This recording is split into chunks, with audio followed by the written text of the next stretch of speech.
Foi um massacre! Olha, pessoal, se tem um jeito de você começar melhor o dia do que assistindo um lulista sendo tratorado, detonado, mastigado por alguém de direita, eu não conheço, isso sendo feito, é claro, com argumentos, com a justiça e com a verdade. E é por isso que quando eu vi esse vídeo aqui, eu sabia que eu tinha que trazer para vocês assistirem. É simplesmente bom demais. Bora então direto ao ponto, direto pro vídeo, que eu tenho certeza que você vai amar. Acompanhe comigo que vale muito a pena. Carinhosamente a sua atenção nesse momento. E agora, eu falo para além do presidente Hugo Mota, eu falo para o deputado Hugo Mota. Este parlamentar que aqui está, ao lado desses companheiros da oposição, tem um sentimento simples, um sentimento de ter sido enganado. Esse sentimento eu carrego, presidente Hugo Mota e deputado Hugo Mota. Porque no início dessa legislatura nós se comprometemos em votar no senhor para ser o presidente dessa casa, onde nós tínhamos algumas pautas muito claras. E uma delas, que é uma pauta caríssima para nós da oposição, para o Partido Liberal, mas eu não falo nem em nome de oposição nem de partido não. Aqui é o desabafo do André, deputado federal, que tem eleitores pedindo esse meu posicionamento. Uma pauta clara era a pauta da anistia. O que nos foi prometido claramente: votem no Hugo Mota que a anistia será pautada. Se passaram 5 meses, nós estamos no mês de junho, nós não vemos a anistia sendo pautada, nós não vemos o IOF sendo barrado, e mais além do que qualquer coisa, nós não estamos vendo a defesa constitucional dessa casa. A sua declaração, deputado Hugo Mota, na Globo News, foi uma declaração infeliz, dizendo que uma decisão judicial se cumpre e que não teria mais o que fazer no caso da deputada Carla Zambelli. E eu deixo aqui as minhas diferenças com a Carla Zambelli, e ninguém aqui está dizendo o que ela fez ou deixou de fazer. Mas é uma deputada federal de mandato. E, seguindo o artigo 55 da Constituição Federal, e seguindo o nosso regimento interno da Câmara dos Deputados, essa casa é quem deveria deliberar sobre perda de mandato, sobre cassação de mandato de deputado federal em exercício. E, de repente, 1 milhão de votos são jogados no esgoto, por causa que um ministro, que geralmente costuma ser juiz, vítima, relator, julgador, tudo determina que isso aconteça. E qual vai ser o papel da Câmara dos Deputados? Nós ficamos muito felizes quando nós fizemos aquela sustação do processo contra o Ramagem. Mas vem uma figura do Supremo Tribunal Federal, não acata. E o que é que essa Câmara dos Deputados faz? Absolutamente nada. Ontem nós assistimos o deputado Ramagem depondo no Supremo Tribunal Federal, enquanto nos corredores aqui da Câmara, o deputado estava falando de projetozinho sem futuro para o Brasil. Essa Câmara entregou de mão beijada Daniel Silveira. Deixa eu fazer um comentário aqui que eu não me aguento, gente. A gente já vai retomar o vídeo, tá? Você viu que já começou aí com uma pedrada forte no lulista, né? Bora aqui continuar. Essa Câmara poderia estar fazendo nesse exato momento, e pelo que me consta, nem a mesa diretora foi consultada. Foi uma decisão única e exclusiva do deputado Hugo Mota dizendo que vai seguir o que a ordem judicial determinou porque transitou em julgado. E essa Câmara, mais uma vez, vai ser feita de palhaço perante o povo brasileiro. Esse presidente Hugo Mota e deputado Hugo Mota é um papel. E ali atrás está o deputado Marcel Van Hatten, que sempre está aqui. Eu poderia ter votado no deputado Marcel. O senhor não imagina quantas pessoas me cobraram, dizendo: é justo que vote no deputado Marcel. Mas eu não queria carregar a culpa, preste atenção, eu não queria carregar a culpa de futuramente um projeto de anistia não andar, um outro projeto não andar, e falarem: foi por causa desse deputado que não soube cumprir acordo, seguir grupo, seguir orientação. E tendo o espírito de grupo, eu segui o que o meu grupo determinou. Só que hoje a sensação é de traição, de enganação, de arrependimento, porque nós estamos sendo desrespeitados dia após dia. Eu sou um deputado federal, nós temos 38 deputados federais. 38 deputados federais, com inquérito no Supremo Tribunal Federal, porque falou alguma coisa, porque postou alguma coisa, porque usou a tribuna. Deputado Gustavo Gaia, que está aqui, foi intimado hoje na porta do gabinete. A gente fica tentando fugir de oficial de justiça. A gente fica o tempo todo com medo. Eu vou usar a tribuna, e cadê a minha imunidade parlamentar? Aliás, para que é que serve ser eleito, se não para representar o povo e falar o que o povo gostaria de falar, mas não pode? Gente, mais um parênteses aqui que eu não me aguento. Olha, isso é óbvio, e agora é o óbvio tendo que ser dito, porque no Brasil de Lula, do Lula presidente, está tudo invertido. Então a gente tem que insistir e dizer aquilo que é óbvio e evidente. Pode criticar o Supremo Tribunal Federal, e mais, pode criticar onde estiver, e ataque não é crítica. Crítica não é ataque. Por que a gente passou a aceitar essa narrativa falsa de que criticar é atacar? Para punir quem critica? Bora lá, gente. Vou deixar agora correr, que se prepara, que é muito bom esse trecho final. Aí eu venho aqui hoje para dizer, Hugo Mota, deputado Hugo Mota, que é tão deputado quanto cada um de nós, mas que nesse momento ocupa a cadeira de presidente. O seu papel constitucional é defender essa casa, é defender a Constituição, é defender a democracia, é defender os seus. O senhor está nessa cadeira, Hugo Mota. E aqui eu não estou falando, volto a dizer, não é nada pessoal. Nós nem tivemos oportunidade de conversar para falar sobre absolutamente nada. Quando me ligaste pedindo voto, eu aceitei, porque já tinha um entendimento de todo o grupo. Quando o deputado Marcel me procurou, eu disse, olha, eu já dei a palavra, eu não posso fazer isso. Mas o que eu estou dizendo aqui é, resgate a força da Câmara dos Deputados. Não aceite que um deputado seja cassado, seja qual for o motivo, sem o aval dessa casa. E se quer que o deputado Zambelli, seja qual for o deputado, seja cassado, traga para decidir aqui em plenário. E os deputados coloquem a sua digital na cassação, na perda de mandato, quando fizeram com Daniel Silveira. Mas dizer que simplesmente vai acatar a decisão é um desrespeito. É um chute na cara do presidente, é um chute na cara dos parlamentares e é um chute também na cara da oposição. Nós estamos há 5 meses esperando o aceno. Nós estamos há 5 meses esperando algo que venha da presidência dessa Câmara para a gente dizer assim, a gente fez a decisão correta, mas até agora esse aceno não aconteceu. E não tem como. E eu confesso, muitas vezes eu vejo os líderes que estão aqui presentes tentando conversar, tentando de diálogo. Eu estou aqui hoje, pode ter certeza, líder Sócrates, líder Altineu, líder Zuco, líder minoria, o próprio presidente Bolsonaro. Alivia, calma, vamos conversar. Não é para bater. Só que nós estamos representando o povo. E o povo está cobrando o nosso posicionamento. Então eu estou trazendo isso aqui para dizer que a responsabilidade não é sobre nenhuma liderança. É um senso de que nós fizemos uma escolha, mas o que parece é que essa escolha não foi certa. Nós temos que dar um recado claro ao Supremo Tribunal Federal e aos deputados da esquerda que estão aqui. Eu estou vendo o deputado Lindbergh, ele vai pedir também o direito de resposta, que tudo o que acontece judicializa e joga para o STF. Hoje está acontecendo com a gente, daqui a pouco vai acontecer com vocês. Vocês não conseguem entender que vão caçar 1, vão caçar 2, vão prender 3, vão prender 4, vão prender 5. E aí depois, o que é que vai restar se vocês olhem como é que é o STF?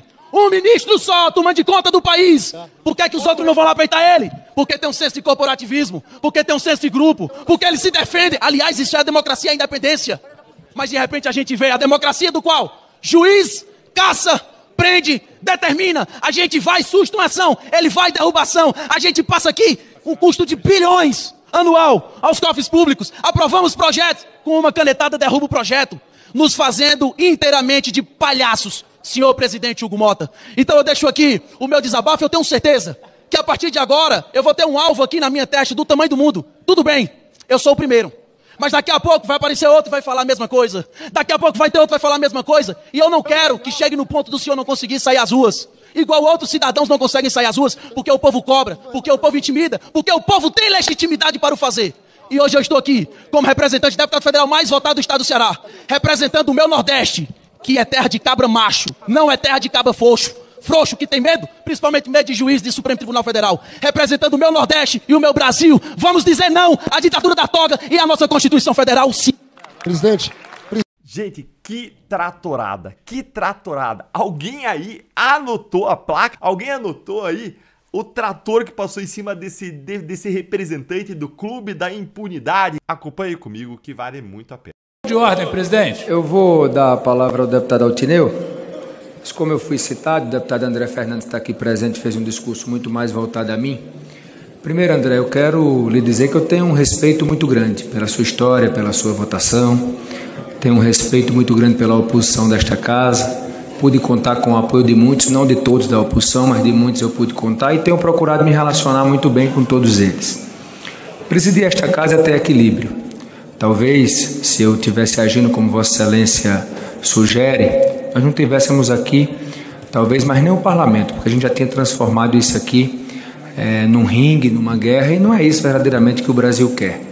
As pautas que Vossa Excelência traz são pautas muito justas, que os seus eleitores lhe cobram, e assim como o senhor, como Vossa Excelência, melhor dizendo, muitos também defendem essa pauta, a pauta da anistia, uma pauta ou outra de posicionamento com relação às posições do Supremo Tribunal Federal, e nós temos procurado dar, sim, atenção a essas pautas. Tenho me reunido constantemente com os líderes da oposição e gostaria também de falar um pouco sobre o caso da deputada Carla Zambelli. O primeiro ponto é que nós vamos continuar dialogando com a oposição. O discurso de Vossa Excelência tem muita pertinência, mas também eu quero dizer a Vossa Excelência que eu não funciono no grito, não vai ser Vossa Excelência insinuando que eu sou isso ou aquilo, que eu vou agir a favor ou contra esse tema. Não tenha receio, eu não sou de perseguir ninguém, não tem alvo em sua testa, continuarei a lhe tratar da mesma forma como trato todos os outros deputados e deputadas federais dessa casa. Eu sempre tive na minha educação, na minha prudência, talvez uma das coisas que eu mais preservei ao longo da minha vida pública, talvez seja por isso que eu estou sentado aqui nessa cadeira hoje. Continuarei a agir dessa mesma forma e pode ter certeza que o discurso de Vossa Excelência para mim tem um peso. Irei procurar tratar com os líderes da oposição, com Vossa Excelência ou com qualquer outro deputado federal esses temas e agiremos sempre com muito equilíbrio, com muita serenidade. A minha fala ontem, que Vossa Excelência se refere, sobre a deputada Carla Zambelli, eu disse que iria cumprir a decisão judicial porque ela, diferentemente daquilo que foi a prisão da deputada, porque a prisão não aconteceu, que nós teríamos que trazer com urgência aqui para o plenário, até porque a deputada não está em território nacional, ela optou a ir para outro país. Eu não fui notificado sobre a prisão, por isso que eu não trouxe a prisão ao plenário. Eu fui notificado sobre o bloqueio dos seus vencimentos e eu, antes de conceder até o bloqueio, porque eu tenho que cumprir a decisão do ministro do Supremo Tribunal Federal, eu concedi o pedido de licença que a própria deputada tinha feito anteriormente para tratamento de saúde e para interesse pessoal. Essa licença ela foi concedida já convocando o seu suplente para tomar posse. Foi essa a minha decisão acerca daquilo que foi chegado à presidência da Câmara até então. Com relação ao cumprimento da decisão acerca do mandato da deputada Carla Zambelli, eu darei o cumprimento regimental. Qual é o cumprimento regimental? Nós vamos notificar para que ela possa se defender e a palavra final será a palavra do plenário. É isso que nós vamos fazer. Isso é cumprir a decisão. Então, não ache, viu, deputado André, que eu estou tomando essa decisão por causa do seu discurso. Eu acho que houve uma confusão ou uma precipitação da minha avaliação. Essa decisão ela poderia ser cumprida pela mesa ou pelo plenário. O plenário é que tem a legitimidade dessa casa, é o plenário que decide para onde essa casa vai. E ele é soberano e está acima de qualquer um de nós. Então, esse será o cumprimento que nós vamos dar a decisão acerca da deputada Carla Zambelli, dando direito à ampla defesa, nós fazendo tudo conforme o regimento da casa, que é o que tem nos guiado até aqui, o que continuará a nos guiar. Então eu só quero deixar isso aqui registrado para que Vossa Excelência não mais ache que nós iremos tirar o direito do plenário de se manifestar acerca desse caso e de qualquer um outro envolvendo qualquer parlamentar desta casa. Quero convidar o deputado Marcon para encaminhar a favor. Bora aqui continuar. Agora, Marcon, nesse emparedado, né, do emparedamento do Hugo Mota, tem a questão da Carla Zambelli, que é o que a gente precisava tratar hoje, da fala do André Fernandes e como se posicionou o Hugo Mota. São vídeos longos, né, mas a gente, ao longo da programação, talvez até exiba, somando os dois vídeos, algo em torno de 10, 11 minutos, mas eu precisava te ouvir sobre o que aconteceu, o teu relato, né, e as consequências da fala do André Fernandes. É bom eu vou contextualizar, até porque eu te fiz em off ontem, Pitoli, e eu acho que é importante que a gente converse sobre isso. O André, para quem não o acompanha, foi quase eleito prefeito lá de Fortaleza, no Ceará, foi uma diferença mínima, e é um cara que cresceu muito, ele é muito forte na rede social. Então, ele ontem, eu também e outros parlamentares de oposição, estão muito incomodados com a questão do Hugo Mota ter descumprido o que ele prometeu. Porque nós colocamos o nosso capital político a favor do Hugo Mota para elegê-lo, porque ele prometeu algumas coisas para a oposição. Defender mandato, que é o que ele não está defendendo, que é o caso da Zambelli, defender as prerrogativas parlamentares. Hoje são mais de 30 parlamentares respondendo por processo no STF por falas, né, algumas até na tribuna. Prometeu anistia. Há dias atrás prometeu que ia pautar o PDL para assustar o aumento do IOF, e ele promete e não cumpre absolutamente nada. Então o saco da oposição já está bastante cheio. E o André ontem disse para a gente, antes ali tinha conversado, ele disse, olha, hoje eu vou falar, marcou na linha ali do que tu também tinha falado, enfim, e vou questionar o Hugo Mota. Ele pediu o tempo pela oposição, que é um tempo regimental, e ele conseguiu pegar a atenção do Hugo Mota, e o Hugo Mota prestou atenção no que ele estava falando. Eu estava, se vocês olharem o vídeo do André depois, vocês vão ver que tem um deputado com uma gravata azul e uma barriguinha, sou eu. Estava ali atrás, acompanhei em loco, né, o que o André fez. Eu tinha visto a barriga, mas a gravata eu não tinha notado. É sexy sem ser vulgar, né? Homem com 38 anos sem barriga também a gente não pode levar muito a sério. Mas enfim, o plenário se calou ontem, Pitoli, que é uma coisa bastante rara de acontecer, para ouvir essa discussão do André, essa inquirição do André, essa fala do André perante o Hugo Mota, que é algo que corre nos corredores, essa insatisfação. O Arthur Lira, ele tinha uma característica, diversos defeitos, mas tinha uma característica de cumpridor de acordos. Ninguém se mantém em Brasília sem cumprir acordos. E eu posso assegurar para vocês que esse descontentamento já saiu do núcleo duro da oposição e já está em outros setores de centro-direita. Eles estão descontentes com o Hugo Mota. Então, essa perda de suporte que ele está tendo vai cobrar seu preço. Mas ele continua mostrando que ele está muito mais alinhado ao governo do que propriamente aos seus acordos. A gente teve ontem também algo importante trazer aqui. O Nicolas entrou no Supremo Tribunal Federal pedindo a instalação da CPI, que é algo regimental, prerrogativa da minoria, já foi decidido pelo Supremo em 2021, e o Hugo Mota entrou com uma falsa verdade, que é uma verdade dele, que não está escrito em lugar nenhum, sobre dizer que tem que cumprir a fila. Olha, na fila está, por exemplo, o abuso de autoridade. Ele vai pautar essa CPI, ele vai abrir essa CPI, ela está ali nos primeiros lugares, o abuso de autoridade, a CPI promovida pelo meu amigo e colega Marcelo Farrad. Ele também não vai. Então, o Hugo Mota, no meu ponto de vista, ele está completamente perdido. Sobre a Zambelli, para complementar, na segunda-feira, ele vai lá na Globo News, que é financiado com dinheiro, a gente sabe de onde, e diz que, olha, o Supremo já decidiu, a gente não tem nada mais para fazer.